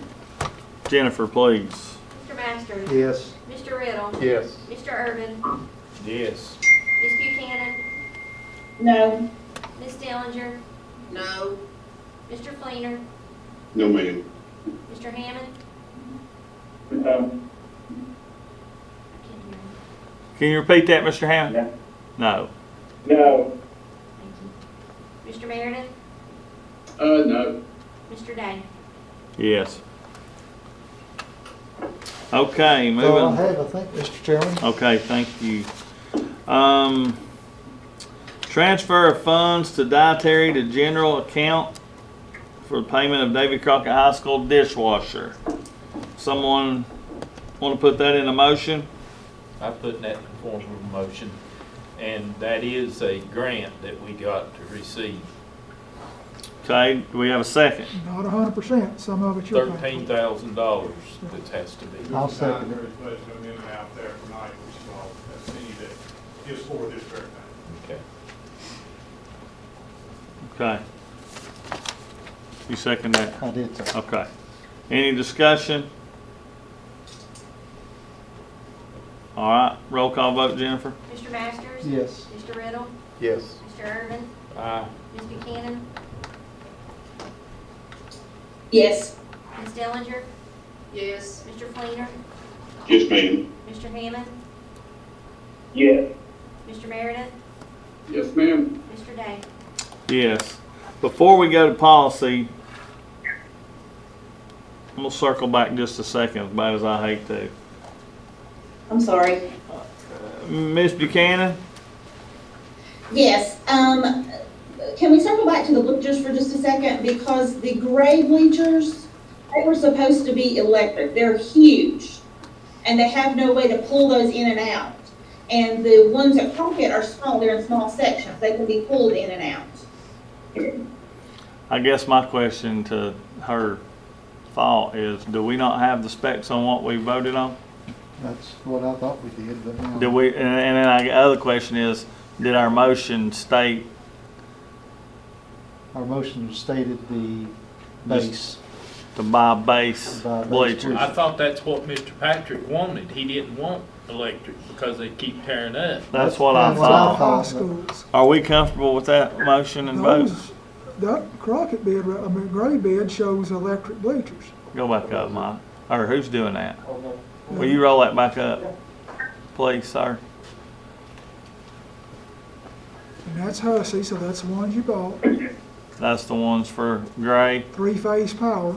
So we need to amend that motion. No, that is power bleachers. Huh? That is the, Self-storing automatic aisle rail and also self-storing, and it's Yeah. three-phase power. So we just need so to that amend bid, that. well, that's the only bid we got, is that one and the other one. And we bidded, our motion was to use Hussey.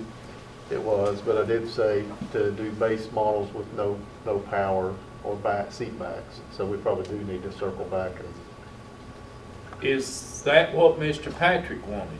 Because I was thinking that he said that he didn't want electric bleachers.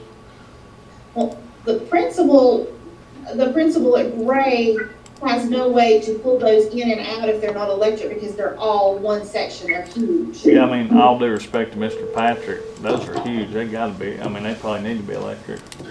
Six You wanna hear Philip? boys. Yeah. Philip, you're on speakerphone with the school board. The bleachers have all been specified as electric except for the 3-tier bleachers at David Crockett. The smaller bleachers are not needed to be electrified. So I would suggest that the board go ahead and put in the electric bleachers. We will provide the electricity to the point that the contractor wants. So, Mr. Patrick, Yes, sir. so to state this motion correctly, how can we break this down to make sure we're covering exactly what, because you're saying Crockett will not be electric, Gray will be, Boone will be? That's correct. The one side of Crockett will be electric. The other side will not because they're just 3-tier bleachers. In other words, just 3 sets of seating in tiers. So they are so small that they do not need to be electrified. I don't know how to make the motion to cover what we got, though. I think you buy it as quoted. I was gonna say, make Yeah, the motion as if quoted. you'll approve as quoted, Okay, then we will have what Ms. Buchanan was referring to, and the rest of the board, I think, would concur.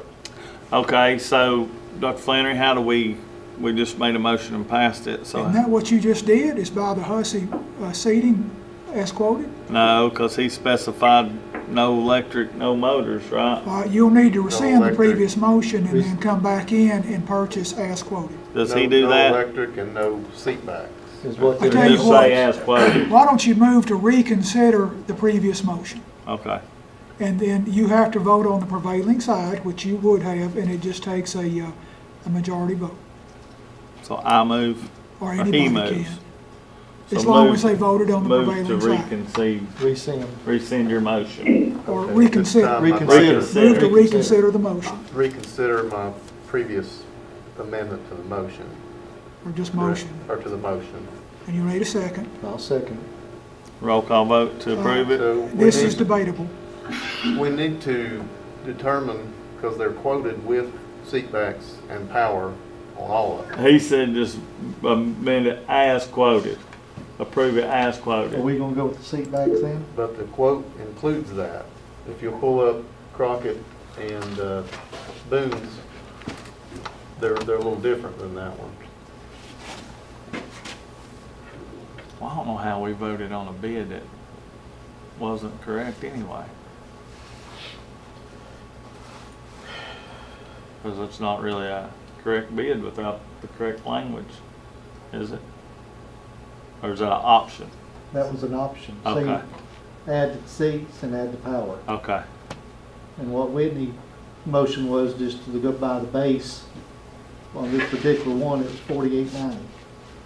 And not go with the two options. This needs to be cleaned up. Yeah, what, yeah, well, if we just vote on the base bids, as you were saying, wouldn't that cover Boone and Crockett? Because the base is without the power and the seat and the backs. Well, some of them, they won't power, Mitch. Well, Boone, but not Boone. Yeah, one side, Philip said one side did, one side didn't. Okay. I thought he meant, yeah. I was thought thinking Danny said he all didn't want the power. stuff. That's what I thought. Because That's what I they're thought. constantly tearing up, he told me. Mr. Hammonds? I was just gonna say, one of the reasons I didn't vote earlier, I thought Gray wanted to be electric, but maybe we should vote on these three separately, if we could, or get clarification before the next meeting. That's what I think. All right, you need to finish the motion to reconsider, and then you can Not a take. clean Okay. motion. Can we come back to it at another meeting? We Yeah. agree, we just need to clean Let's it up. clean it up and come back another meeting. You need to finish this motion to reconsider. So we need to Vote on the motion. to vote on the, reconsider. we're gonna vote on the motion to reconsider. Oh, Mr. Masters? Yes. Mr. Riddle? Yes. Mr. Irvin? Yes. Ms. Buchanan? Yes. Ms. Dillinger? table it. Yes. Mr. Fleener? Yes, ma'am. Move to postpone it until your next workshop.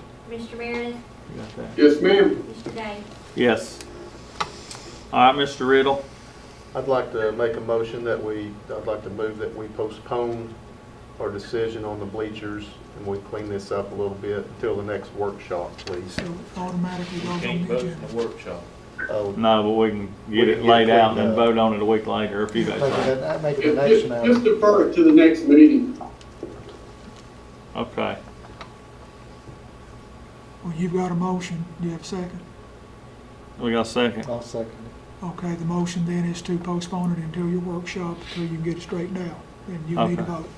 Mitch, the motion is to postpone it till the workshop and then we can put it on the next board meeting when we can vote. Okay. It is debatable if you want to discuss it. Okay. Any discussion on that? We good? Okay, roll call vote. Mr. Masters? Yes. Mr. Riddle? yes. Mr. Irvin? Aye. Ms. Buchanan? Ms. Buchanan? Yes. Ms. Dillinger? Yes. Mr. Fleener? Yes, ma'am. Mr. Hammond? Yes. Mr. Meredith? Yes, ma'am. Mr. Day? Yes. Okay, now we're gonna move on to policy. Mr. Fleener, you got this? No, sir, can you, have Miss, or Dr. Keys and you pull this up? I'm sorry. You finished, boss? I guess. Yeah, thanks, Phil. Appreciate Dr. it. Keys, can you help us? Yes. We got it. Okay, so we have Sorry about that, Mr. five Chairman. That's all right. at the workshop. We'll ask that we combine the policies for second reading, and the recommended motion is to move to pass 1.901 charter school applications, 4.400 textbooks, instruction materials, and take-home technology, and 6.709 student fees and fines on second and final reading. There were no changes from first to second reading. All right, everybody copy that? I hope. We're waiving first and moving to second, right? Yeah. Okay. So can we get a motion? I'll make that motion, sir. Thank you. It's already passed on first reading. Oh. It's up for second. I'm sorry. Thank you. Second. Second. Okay. Roll call vote, Jennifer? Mr. Masters? Yes. Mr. Riddle? Yes. Mr. Irvin? Aye. Ms. Buchanan? Yes. Ms. Dillinger? Yes. Mr. Fleener? Let's see. Yes, ma'am. Mr. Hammond? Yes. Mr. Meredith? Yes, ma'am. Mr. Day? Yes. Okay, since 4.400 passed on second and and final reading, the board needs to delete 4.500 instructional materials because that information is now included in 4.400.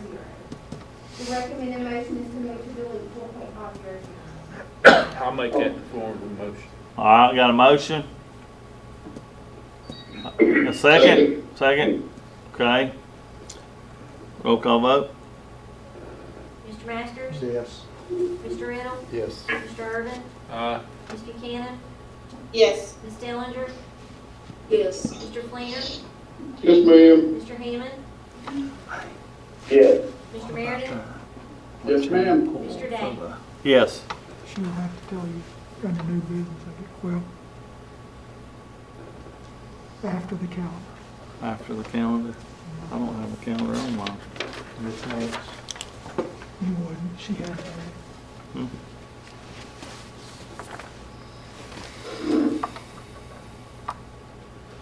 You got more? Go ahead. Okay, the last policy is that for first reading, this language was presented at the board workshop. It is the language on the JROTC pay schedule.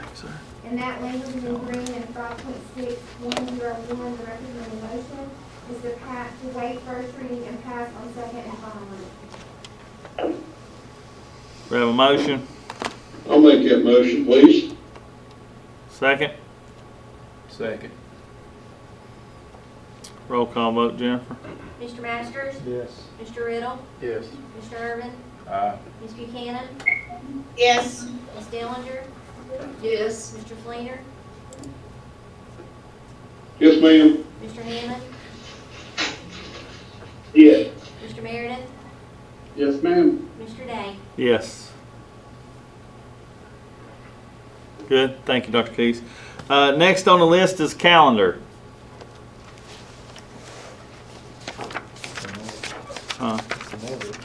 Ms. Buchanan? Yes, sir. If you'll note, we had 2 calendars set out. The certified staff voted on it. And you should have, Dr. Keys, do you have the one there in front, that one? I've got it. Calendar B. Calendar B. Yeah. So I'm presenting that to you in the form of a motion to be accepted by the board. 72% of the teachers voted for version B. Have a second? A second. Second. Any other discussion on the calendar?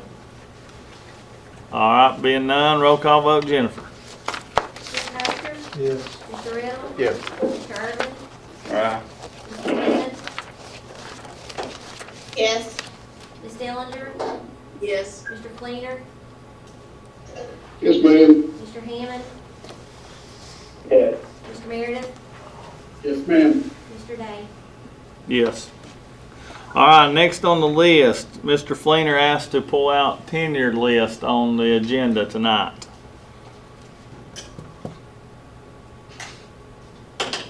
Yes, sir, and Dr. Flannery, I thought I'd sent you an email previous to this meeting, but I'm concerned there's some on there that hadn't been there the full 5 years.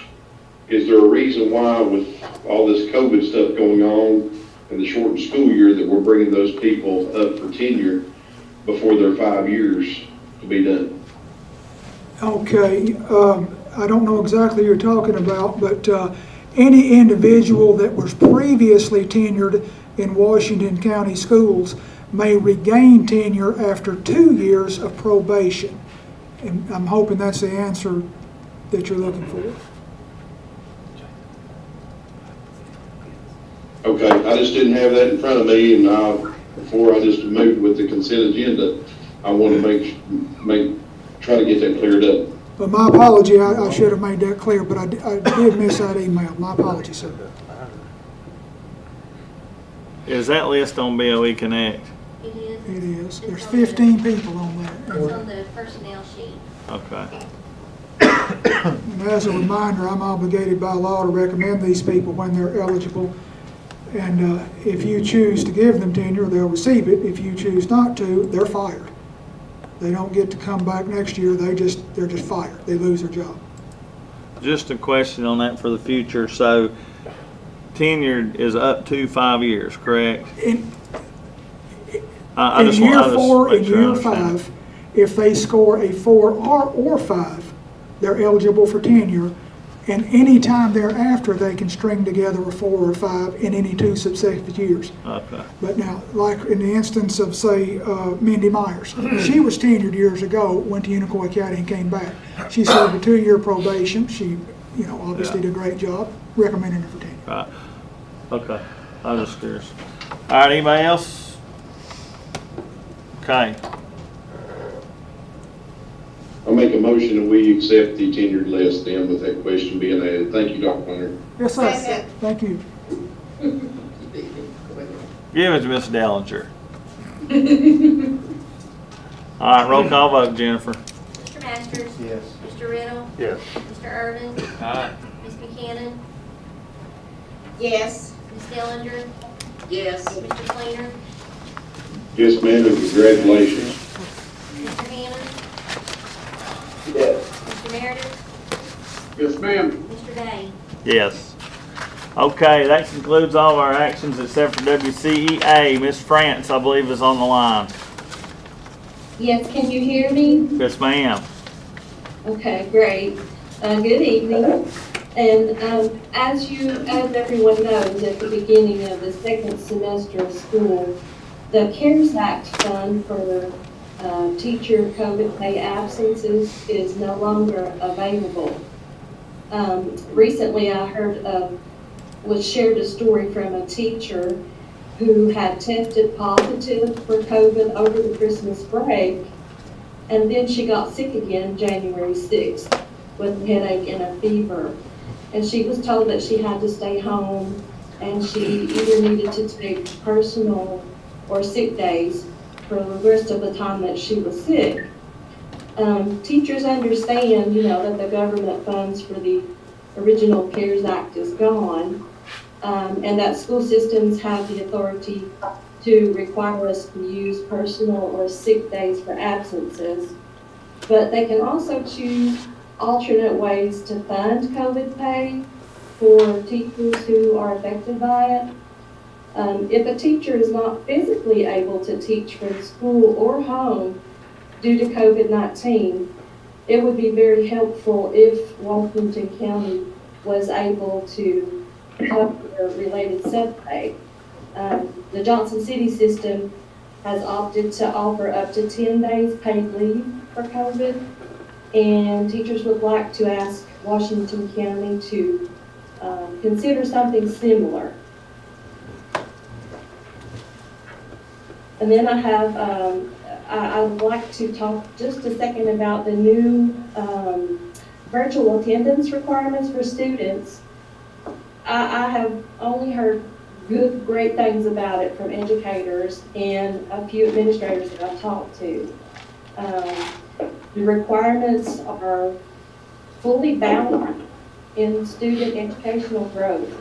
Teachers have noticed better attendance, more student involvement, timely returned assignments, and very valuable opportunities for whole class and for one-to-one learning. And since everyone's concerned about the loss due to the learning loss due to the COVID-19, the one-to-one and whole group instruction is even more valuable. Of course, we want them in school, but so far this is working better. When students are with us in person, they have learning requirements that are similar to the virtual requirements, but now they're learning a new type of responsibility. It's their responsibility to arrive on time and to remain on the meeting until they're released. They do get to see their face-to-face instructor, and they're engaged the entire time. That should equal better grades and gains on the learning gap.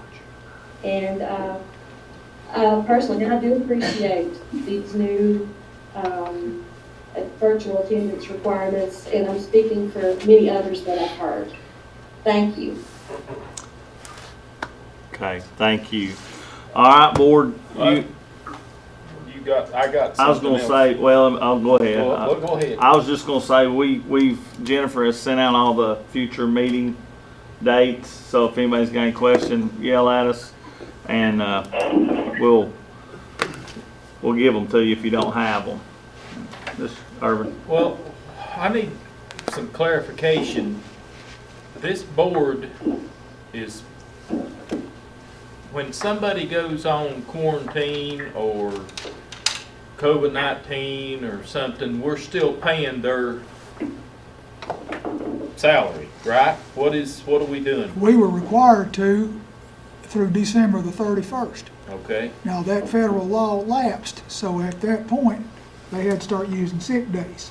Now, in February, we've had our attorney write us a policy. I'm gonna come to you with a policy that will, I hope, allow you to extend the FFCRA Act through the end of the school year so that they don't have to burn up a bunch of sick days. Now, that'll cover 10 sick days.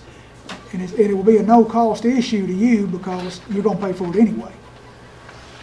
well, Can we go ahead and make that motion now, or is that something we need to do? It's a pretty delicate's the wrong word, pretty complicated piece of policy. The attorney has been back and forth on it. I'd really like you to see something in writing, and he's fixed it to where it'll be retroactive back to January the 1st. So if any teachers had to use days, we just give them back to them, up to 10 days. And that will include non-certified. Everybody that gets a paycheck. Okay, That's where the federal law is. That's great. And it won't cost you a dime. All right. Anything else? Not? Meeting adjourned. Thank you all.